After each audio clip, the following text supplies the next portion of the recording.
नमस्कार, आप देख रहे हैं श्रेष्ठ भारत और मैं हूं आपके साथ गुलविश। लोग चलते चलते गिर जाते हैं और एक्सरसाइज करते हुए तो बहुत सारे मामले सामने आ रहे हैं। तो आज कार्यक्रम में हम बात करेंगे आपके दिल की। पर ऐसा क्यों हो रहा है? ये सब जुड़ा है आपकी दिल की सेहत के साथ। पर दिल इतना जरूरी क्यों है? दरअसल दिल का काम होता है पूरे शरीर में ब्लड और ऑक्सीजन पंप करना और वेस्ट प्रोडक्ट जो कि होता है कार्बन डाइऑक्साइड उसे लंग्स में भेजना। हार्ट 4 चेंबर्स में बटा होता है और वॉल्व इसे सेपरेट करती हैं जो ब्लड फ्लो को डायरेक्ट भी करती हैं। तो आज बात होगी विस्तार से आपके दिल के बारे में और क्यों अपने दिल का ख्याल रखना आज के समय में इतना जरूरी है। मेरे साथ जुड़ गए हैं स्टूडियो में 2 खास मेहमान। चलिए उनका रुख करेंगे, उनसे बात करेंगे। मेरे साथ जुड़े हुए हैं डॉक्टर सजल गुप्ता जो कि सीनियर कंसल्टेंट कार्डियोलॉजिस्ट हैं, max super specialist hospital Vaishali से हमारे साथ जुड़े हैं। और साथ में जुड़े हैं डॉक्टर एमवली, सीनियर कार्डियोलॉजिस्ट हैं, बहुत लंबे समय से प्रैक्टिस कर रहे हैं। आप दोनों का बहुत बहुत स्वागत है डॉक्टर एमवली और डॉक्टर सजल गुप्ता कार्यक्रम में। डॉक्टर एमवली, मैं आपके पास आना चाहूंगी। ये किस तरह की वीडियोस आ रही हैं आजकल सामने कि लोग ट्रेडमिल पे एक्सरसाइज कर रहे हैं और अचानक गिर जाते हैं, उनकी मौत हो जाती है। बहुत यंग लोगों के में इस तरह के मामले सामने आ रहे हैं। मुझे बताइए कि ये सब क्या रहा है? ऐसा क्या होता है एक्सरसाइज करते करते कि जिंदगी एकदम रुक जाती है? बहुत कुछ हो रहा है। आपने बहुत अच्छा सब्जेक्ट चुना और ये यंगस्टर्स के लिए बहुत इम्पोर्टेंट हो चुका है। और ये इसलिए इम्पोर्टेंट हो चुका है क्योंकि इसको हम एक नाम देते हैं जिसको सडन कार्डियक डेथ कहते हैं, शॉर्ट में एससीडी कहते हैं। और ये हमको टाइम नहीं देती पेशेंट की एंजियोग्राफी करके उसको स्टेंट डालने का या बाईपास करने का। इसमें हार्ट की जो बीटिंग होती है वो इरेगुलर हो जाती है और वो इतनी ज़्यादा कभी इरेगुलर हो जाती है कि वो अपना पेस छोड़ देती है।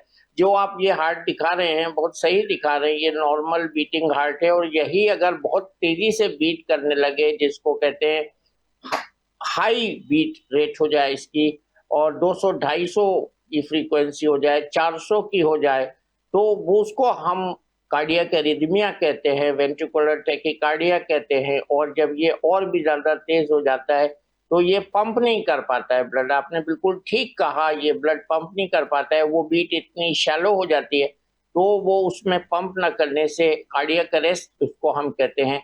और कार्डियक एक्टिविटी जो है वो यूजलेस हो जाती है और उसके बाद हार्ट थक जाता है और उसके बाद टोटल डेथ हो जाती है। और अगर 3 से 5 मिनट ब्रेन में ब्लड न जाए तो ब्रेन डेथ हो जाती है। तो उसको हम डिफाइन करते हैं ब्रेन डेथ से और डेथ से।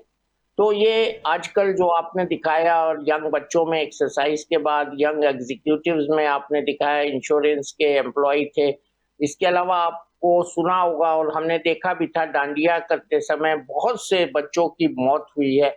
बहुत से हमने सीरियल जब रामलीला खेली जा रही थी तो उसमें हनुमान का रोल करते हुए डेथ हो गई। हमारे अपने मीडिया के कई लोग इससे 2-4 हुए और बहुत ही से यंग डेथ्स हुई। हमारी जो इसरो की लेडी थी वलारमती, वो काउंटडाउन में उनकी डेथ हुई। बहुत सिग्निफिकेंट डेथ्स हुई हैं और इसका एक्सप्लेनेशन अभी तक पूरा हमारे पास नहीं है। हम यही कहते हैं कि डाइट से, लैक ऑफ एक्सरसाइज से, कोलेस्ट्रॉल से, कुछ जेनेटिक इफेक्ट्स होते हैं उससे, या कुछ सिंड्रोम्स होते हैं, इलेक्ट्रोकार्डियोग्राफिक सिंड्रोम होते हैं जो क्यूटी इंटरवल को लंबा कर देते हैं हार्ट बीट में, उनसे, या जेनेटिक प्रीडिस्पोजिशन से, या डिप्रेशन से वेरी रेयरली, या कभी कभी एक हमारे यहाँ एक बॉडी में कुछ ऐसा प्रीडिस्पोजिशन होता है जिसका कुछ जीन्स से डायरेक्ट कोरिलेशन एस्टेब्लिश किया गया है, उससे ये डेथ्स हो रही हैं। इतना हम समझ पाए हैं और ये पहले से भी हम समझे हुए हैं कि इंडिया में इस तरह की डेथ वर्ल्ड में जो इंसिडेंस है उससे 10 साल कबल या 10 साल यंगर होती है। तो ये सब कुल मिला जुला जो इफेक्ट है, इसकी तरफ हमने काम भी किया है सर गंगाराम हॉस्पिटल में। और वहां पर ये कोशिश की है कि किस उम्र में बच्चों का, लोगों का लाइपिड प्रोफाइल चेक किया जाए और उनको हार्ट के खतरे से अवगत कराया जाए। तो ये बहुत ज्यादा इसमें डाइट को, लैक ऑफ एक्सरसाइज को और प्रीडिस्पोजिशन को दखल है और स्ट्रेस को भी दखल है और कुछ चीजें हम नहीं जानते उसको दखल है। अभी बहुत खराब एक रिपोर्ट आई थी लैंसेट में जो कि जिसमें बताया गया था कि करीब 52% मेल्स और 62% फीमेल्स हिंदुस्तान की जो हैं वो कॉन्फर्म नहीं करती हैं, पूरा नहीं उतरती हैं जो WHO के मानक हैं मानव के सेहत के, इंसान की सेहत के, उस पर पूरा नहीं उतरते हैं। और उस रिपोर्ट में ये बताया गया था कि ये एक बहुत बड़ा एक आपदा है जो आने वाले दिनों में मेटाबॉलिक डिजीजेस की शक्ल में हमको घिरने जा रही है। पर कई ऐसी चीज़ें हैं डॉक्टर एमवली, हेल्थ से रिलेटेड, तभी हम लोगों को कोशिश करते हैं उनको ज़्यादा से ज़्यादा अवेयर करें। डॉक्टर सजल गुप्ता, मैं आपके पास आना चाहूँगी क्योंकि यहाँ पर कई तरह के कॉजेज़ हैं, रिस्क फैक्टर्स हैं जिस पर आगे कार्यक्रम में हम बात भी करेंगे। मैं आपसे जानना चाहूँगी कि क्या इसको कोविड की जो वैक्सीनेशन है, जो इस तरह के मामले बढ़ रहे हैं, हालांकि इस पर रिसर्च हो रही है, क्या इसको उससे जोड़ के देखा जा सकता है? क्योंकि जिस तरह के फेज से हम गुजरे हैं, तो कहीं ना कहीं कोरोना फेज से हम गुजरे हैं, तो क्या उसके बाद ये केसेस बढ़ रहे हैं? क्या रिलेट करके देख रहे हैं इसको डॉक्टर्स? हाँ, ये बहुत अच्छा सवाल है। देखिए, कोविड एक ऐसा फेज था जिसको बाद में हमने रियलाइज किया कि ये एक इन्फ्लेमेटरी डिजीज है। इन्फ्लेमेशन का मतलब है कि जो बॉडी की लाइनिंग से उनके अंदर स्वेलिंग हो जाना, जो एक मेडिकल टर्मिनोलॉजी है। तो धीरे धीरे जब क्लॉट्स के पोस्टमार्टम के बाद रिजल्ट्स आए तो पता लगा कि वो लंग्स क्लॉटिंग मेजर रीजन था। ऐसे ही कोविड के बाद बहुत सारी स्टडीज आई हैं और मुझे लगता है कुछ सालों तक आएंगी जहां ये ज्यादा क्लियर होगा। बट कोविड के काफी टाइम बाद तक हार्ट अटैक के केसेस बढ़े हैं, एसोसिएशन भी हुआ है। कोविड के बाद कई बार हार्ट भी वीक हुआ जिसको हम डायलेटेड हार्ट कहते हैं, और बहुत सारे पेशेंट्स जो वर्ल्ड वाइड हैं जहां कार्डियक एमआरआई किया गया तो उसमें पता लगा कि हार्ट की मसल्स भी वीक हैं। कोविड वैक्सीन से तो कोई बहुत डेफिनेट एसोसिएशन नहीं देखा जा सकता, बट कोविड अपने आप में एक ऐसी डिजीज थी कि जिसने कुछ डायरेक्ट कुछ इनडायरेक्ट इफेक्ट्स किए हैं हमारी बॉडी के मोस्ट ऑफ द ऑर्गन्स पे। कुछ हमें दिख रहे हैं और कुछ ऐसे हैं कि शायद जो स्टडीज 2 साल 4 साल 6 साल बाद हमें वो पता लगेगा कि वो भी कोविड से रिलेटेड है। मैं सर की बात को और आपके आगे बढ़ाना चाहूंगा कि जो आजकल इंसिडेंसेस आप देख रहे हैं, बेसिकली ये कार्डियक अरेस्ट है, और कार्डियक अरेस्ट का मोस्ट कॉमन कारण हार्ट अटैक है और बाकी रेयर कारण भी होते हैं। तो कोविड एक अकेला कारण नहीं है। जो भी यंग पेशेंट्स हैं, देखिए, एक तो ट्रेडिशनल रिस्क फैक्टर्स हैं जैसे कि diabetes, blood pressure, high cholesterol, smoking, physical inactivity. ये 5 फैक्टर्स हैं जो पहले भी थे, आज भी हैं और एक आने वाले हैं। कुछ और फैक्टर्स होते हैं जैसे कि आपकी डाइट में सैचुरेटेड फैट ज्यादा होना, ओबेसिटी होना, स्ट्रेस होना, और बाकी आपकी फैमिली हिस्ट्री है। ये जो फैक्टर्स हैं इस पर आगे हम कार्यक्रम में बात करेंगे। मैं ये जो कोविड से रिलेटेड चीज़ें हैं जो हम कोविड से जोड़ के देख रहे हैं इसको वैक्सीनेशन से, उसी पर डॉक्टर एम वली से भी रिस्पांस चाहूँगी। डॉक्टर एम वली, हम लोग हैं, जो आज लोग जिंदा हैं, हम लोगों ने कोविड को हराया है, हम लोग कोविड सर्वाइवर्स हैं। तो क्या वजह क्या है फिर ये चीज़ें हम पर क्यों हावी हो रही हैं? क्या इसकी वजह आप क्या देख रहे हैं? कोविड के दौरान हुआ ये था कि हम लोग घर में लॉक हो गए थे। इनएक्टिविटी इसमें बहुत बड़ा एडिशन है। जो रिस्क फैक्टर्स अभी डॉक्टर सजल ने बताए, वो इनएक्टिविटी, उससे डायबिटीज बढ़ी, उससे ओबेसिटी बढ़ी। और दूसरा, अभी तक मैं देख रहा हूँ, अभी लास्ट वीक भी मेरे पास एक यंग गर्ल आई थी, उसके लंग्स में चेंजेस थे।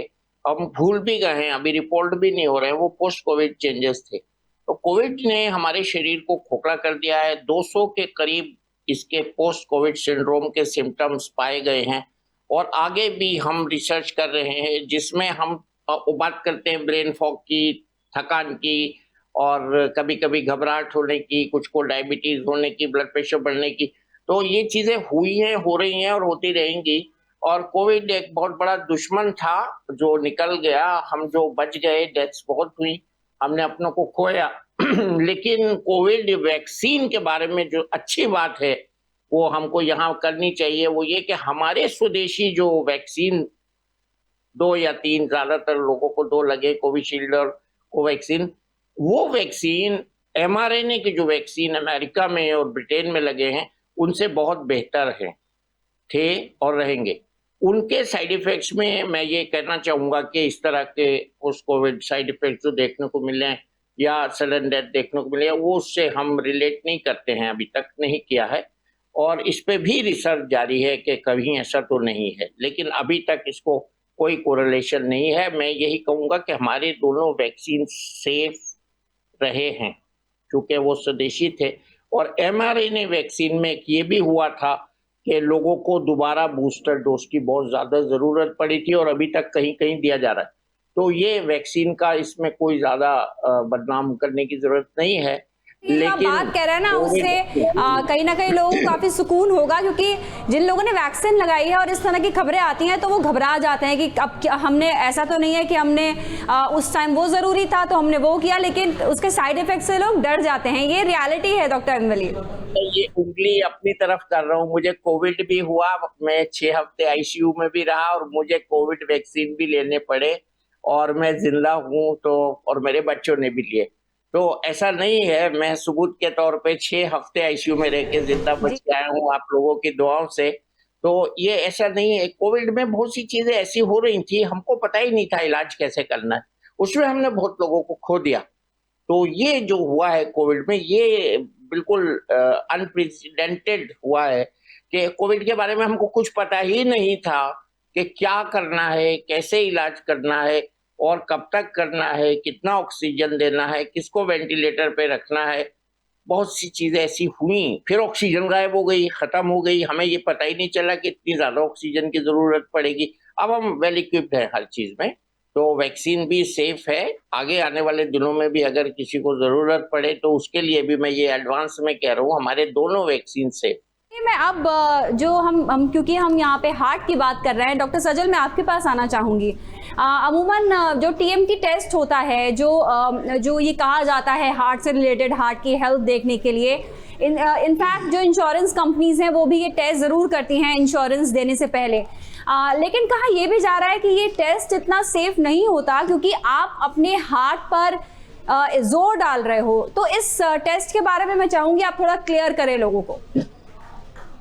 ओके, देखिए टीएमटी टेस्ट मतलब एक ट्रेडमिल टेस्ट है जहां हम एक ट्रेडमिल होता है उस पर चलाते हैं लोगों को, साथ साथ उनका धड़कन, उनका ब्लड प्रेशर, दोनों चीजें मॉनिटर करते हैं। बट हर एक टेस्ट की एक सेंसिटिविटी होती है। तो पहली बात तो कोई भी टेस्ट 100% नहीं, तो टीएमटी के बारे में ये माना जाता है कि ये ऑलमोस्ट 65-66% सेंसिटिव होता है, यानी कि कुछ केसेस में ये ट्रू पॉजिटिव दिखाएगा कि आपको हार्ट डिजीज का चांस है और कुछ केसेस में फॉल्स पॉजिटिव भी आ सकता है।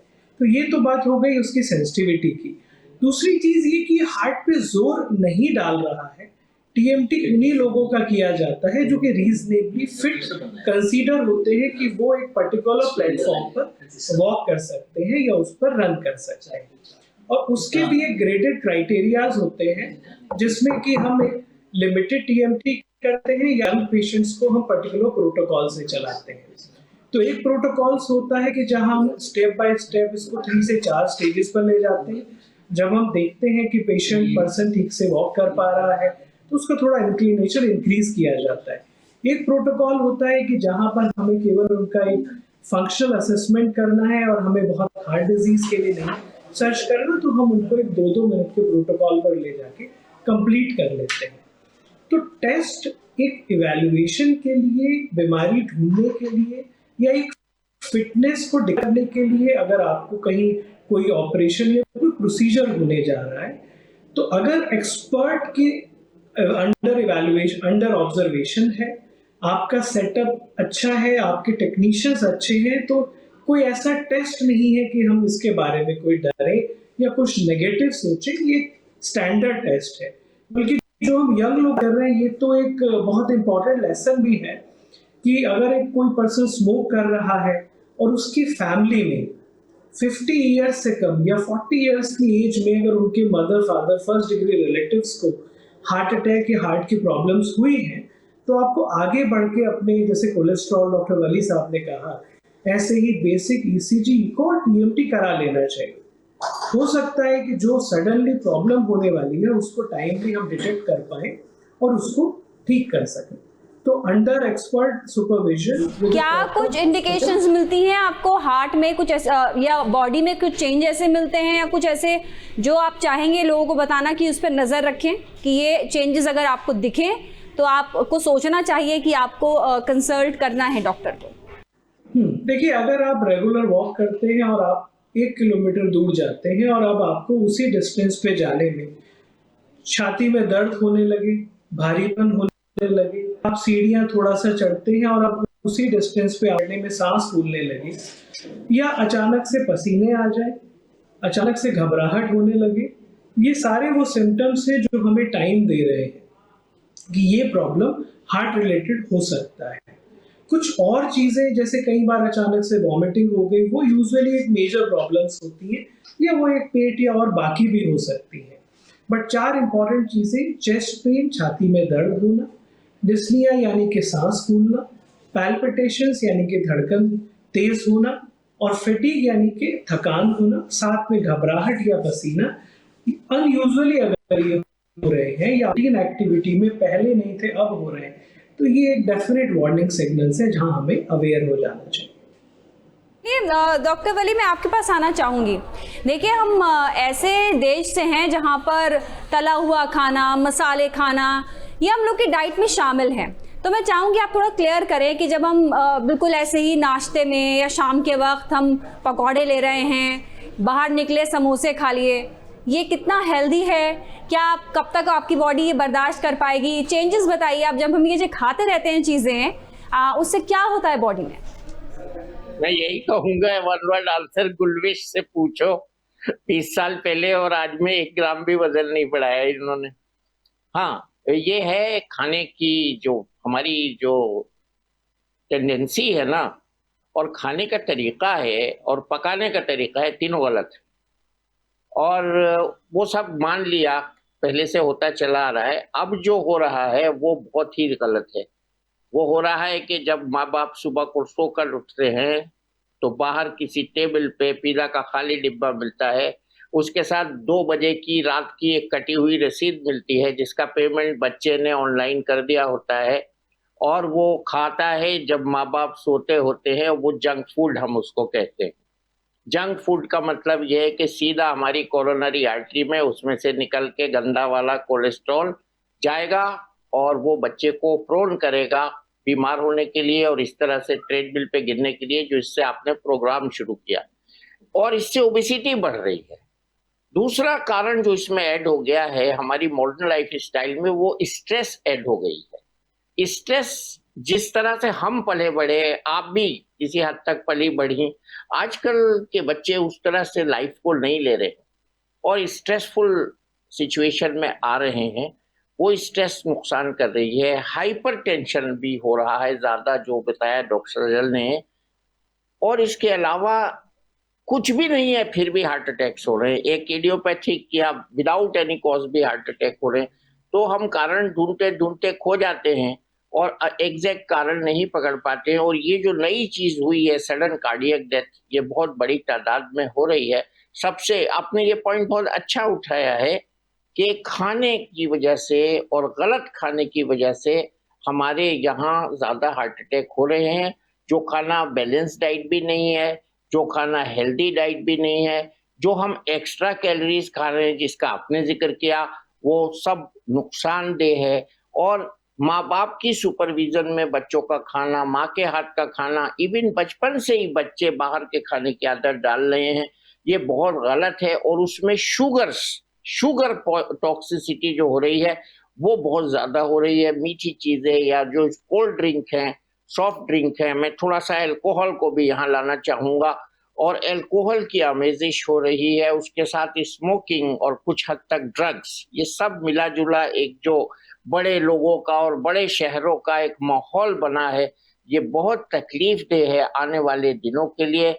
हमने बहुत अच्छे अच्छे साइंटिस्ट प्रोड्यूस करे, हेल्दी बच्चे प्रोड्यूस करे, हमारे बच्चे ओलंपिक्स में मेडल भी जीत रहे हैं एक तरफ, और दूसरी तरफ हमारे बच्चे सडन डेथ से मर भी रहे हैं। तो ये एक ऐसा कॉम्प्लिकेटेड विरोधाभास है, एक ऐसी पिक्चर है जिसका कोई एक्सप्लेनेशन नहीं है, अलावा इसके कि हम अपनी लाइफ्स को डिसिप्लिन करें, बैलेंस डाइट लें, स्मोकिंग, अल्कोहल छोड़ें, स्ट्रेस छोड़ें और प्रॉपर स्लीप लें। हमारी बॉडीज जो है वो जितना रिकवर करती हैं स्लीप में, उसी के एवज हम काम करते हैं दिन में। अगर हम स्लीप प्रॉपर नहीं लेंगे तो हमारी बॉडी में फैटीग ऐड होता जाएगा और हार्ट पर उसका असर लगातार पड़ता है। डायबिटीज बढ़ रही है हमारे यहाँ और जितनी चीजें मैंने गिनाई हैं उन सबका प्रचलन बढ़ रहा है। गुलविश, बहुत आपने ये सही पॉइंट उठाया और मेरे तो सामने आप चुके बैठी हैं और मैं बहुत दिन बाद आपको देख रहा हूँ, इसीलिए मैं कहता हूँ वेट मत बढ़ने दीजिए अपना। अगर 10 ग्राम आप रोज वेट बढ़ने देंगे तो एक महीने में 300 ग्राम, एक साल में 3 किलो 600 ग्राम, 10 साल में 36 किलो, आप 72 किलो वेट गेन करके मिलती मुझे आज, अगर आप 10 ग्राम वेट भी रोज बढ़ने देती हैं अपना। और ये होता है, हर घर में होता है। शादी के बाद जब लड़की आती है तो उसका वेट 45 केजी होता है, जब वो 2 बच्चों की माँ बनती है 20 साल में उसका वेट 65 हो जाता है, आमतौर पे ये हम देखते हैं। तो ये ओबेसिटी जो है इसका खान पान से रिलेशन है। और अपने खान पान को मैं बहुत मोटी सी एक बात बता दूं कि प्रधानमंत्री जी ने श्री अन्न की जो योजना बनाई है वो इसका बेहतरीन तरीका है इससे लड़ने का। और आजकल हम बात कर रहे हैं किस तरह के कार्बोहाइड्रेट से ग्लाइसीमिक इंडेक्स बढ़ता है, ज्यादा तेजी से एब्जॉर्ब होने वाले कार्बोहाइड्रेट्स जो होते हैं वो उसको हम इन श्री अन्न को मिला के अपनी रोटी में, अपने आटे में कम कर सकते हैं। और ये सबके फायदे की चीज है। अगर एक ही चीज सीख लें इस प्रोग्राम से लोग कि अपनी रोटी में श्री अन्न की मिलावट कर लें तो बहुत अच्छा हो जाएगा। बहुत कम लोगों को ये होगा नुकसान उससे। हमारा मोटिव है यही है कि हम लोगों को अवेयर कर पाएं। कार्यक्रम को समाप्त करने का समय हो रहा है। एक सवाल जो कि मैंने आप दोनों के लिए रखा हुआ था कि ये ज़रूर आपसे पूछना है। डॉक्टर सजल, मैं आपके पास आना चाहूँगी। क्योंकि हम बात कर रहे हैं अपनी हार्ट की हेल्थ के बारे में, मैं चाहूँगी ऐसे 5 सुपर फूड्स आप बताएं जो हर उम्र के लोग अपनी डाइट में इंक्लूड करें और खाते रहें। ओके, देखिए, अगर सुपर फूड्स तो हार्ट के लिए सबसे इंपॉर्टेंट होता है कि आप एक low cholesterol diet, low sugar diet, 2 चीज़ों का हमेशा ध्यान रखें। शुगर ऑलमोस्ट नहीं, फ्रूट्स डाइट में ऐड करना है। इंश्योर करें कि आपकी डाइट में एटलीस्ट 3 to 5 पोर्शन में फ्रूट्स, वेजिटेबल्स हो। आमंड्स यूजुअली माने जाते हैं तो आप बादाम ले लें और अपनी डाइट से सैचुरेटेड फैट स्पेशली हटा दें, सॉल्ट कम कर दें। अगर हम इतना कर लें तो आई थिंक हमारे लिए मैसेज। वेरी इंपॉर्टेंट थिंग जो साथ में मुझे ऐड करना है, सर ने बहुत सारी चीजें, एक्सरसाइज बहुत इंपॉर्टेंट है। बच्चे वही सीखते हैं जो बड़ों को देखते हैं। जितनी भी मिडिल एज जनरेशन देख रहे हैं वो सब अपने बिजनेस, अपने वर्क, ओवरनाइट डे वर्क में बिजी है। कहीं ना कहीं as a parent, as a family, हमें मॉर्निंग उठ के जहाँ वॉक की हमने हैबिट की, जहाँ हमने एक्सरसाइज किया, उसके साथ हमारी पूरी फैमिली, हमारी सोसाइटी जहाँ उस हैबिट को कर लेगी, वहीं से सारी चीजें लिंक होती हैं। उसी वॉक एक्सरसाइज से आपका वेट कम होगा, उसी से diabetes, blood pressure, heart disease, cancers, liver, वही सब हो जाएंगे। तो इन सारी चीजों के साथ 30 to 40 मिनट्स वॉक करने की हैबिट और ऐड करें। आपने बेहतरीन बातें आप बता रहे हैं डॉक्टर सजल। डॉक्टर एम वली, अब आपका बारी है। बताइए 5 ऐसे सुपर फूड्स जो आप बताएंगे सब लोगों को कि अपनी डाइट में ज़रूर ऐड करें अपनी हार्ट की हेल्थ के लिए।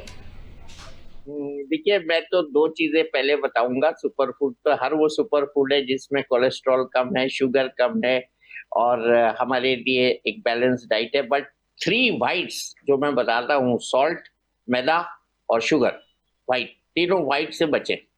और इसको अगर हम रखेंगे, फाइबर की मैंने बात की है, अभी मोटा अन्न की है, श्री अन्न की मैंने बात की है, वो है every food is super food if it is taken in moderation. तो हम ये यहाँ नहीं कह के जा रहे हैं कि आप शक्कर बंद कर दीजिए आज से, नमक खाना बंद कर दीजिए आज से, रोटी खाना बंद कर दीजिए आज से, बट हम ये कहना चाह रहे हैं कि अनुशासित रूप में खाइए और सारी जो हमारे यहाँ मिठाई की दुकानें वो बंद मत कराइए, लेकिन अनुशासित रूप से खाइए। 3 वाइट्स को अवॉइड करिए, फाइबर को ऐड करिए और सबसे ज्यादा अच्छा फूड वो है जो मेरी बॉडी में प्रोटीन ज्यादा दे, कार्बोहाइड्रेट कम दे और फैट कम दे। हमें चौथे क्लास से पढ़ाया जाना शुरू किया जाता है संतुलित आहार का चैप्टर, और ग्रेजुएशन और पोस्ट ग्रेजुएशन तक उसको उसका स्टैंडर्ड बढ़ा के पढ़ाया जाता है। तो संतुलित आहार का मतलब ये है कि मैं उसको अनुशासित आहार कहता हूँ। मैं एक एग्जाम्पल भी देता हूँ लोगों को कि अगर आपने घर में आज कोई अच्छी चीज बनाई है जो आपको बहुत अच्छी लग रही है, तो आप उसको जितना आज खाना है उतना खाकर कल के लिए रख दीजिए फ्रिज में, और उसको अर्न करिए। फूड को खाने के लिए अर्न कीजिए, अर्न योर फूड। तो अगले दिन खा लीजिए उसको, उस दिन की कैलोरीज मत बढ़ाइए ताकि वो आपके लिए नुकसानदेह ना हो। और मैं जाते जाते एक बात ये भी कहूंगा कि हार्ट को इसलिए हमें हेल्दी रखना होता है क्योंकि हार्ट छुट्टी पर नहीं जाता। जैसे आप दिखा रही हैं विजुअल में, ये सोते जागते हंसते बोलते एवरी टाइम, जब हम पहली सांस लेते हैं जिंदगी की और आखिरी सांस लेते हैं, उसके बीच एक बार भी नहीं रुकता। अगर रुकता है तो फिर वो होता है जिसकी हम बात कर रहे हैं, जिसको कार्डियक अरेस्ट कहते हैं। तो इसलिए हमें अनुशासित जीवन बिताना है, व्यायाम के साथ, योगा के साथ, अच्छी नींद के साथ, टॉक्सिकेशंस को कम करके, इंटॉक्सिकेंट्स को हटा के, संतुलित आहार को अपनी लाइफ में लाके, और सबसे ज्यादा पॉजिटिविटी के साथ रहना है। अच्छा सोचिए, अच्छा खाइए और पॉजिटिव रहिए, ना आप निगेटिव रहिए, ना आप क्रोध करिए, ना आप किसी के बारे में बुरा सोचिए, ना बुरा कीजिए। ये एम्पैथी जो है लाइफ में, ये बहुत इंपॉर्टेंट है, और एम्पैथी हार्ट को भी कंट्रोल करती है। बहुत बेहतरीन डॉक्टर एम्बली, इतनी सारी बातें बताने के लिए डॉक्टर एम्बली आपका शुक्रिया। डॉक्टर सजल गुप्ता आपका भी शुक्रिया, ये सारी बातें हमारे साथ आपने आज शेयर की हैं। तो यहाँ पे सारी बातें बता ही दी गई हैं कि कैसे हार्ट का ध्यान रखना बहुत ज़रूरी है, और इसमें पॉजिटिव रहना, बैलेंस रहना, डिसिप्लिन रहना, ये 3 चीज़ें बार बार डॉक्टर्स कह रहे हैं। तो आप भी अपने दिल का, अपने हाथ का ध्यान रखिए। हमारी इस पेशकश में अभी के लिए बस इतना ही। नमस्कार। श्रेष्ठ भारत पर खबरों से जुड़े रहने के लिए चैनल को सब्सक्राइब और लाइक करें, बेल आइकन दबाएं और देखते रहें श्रेष्ठ भारत।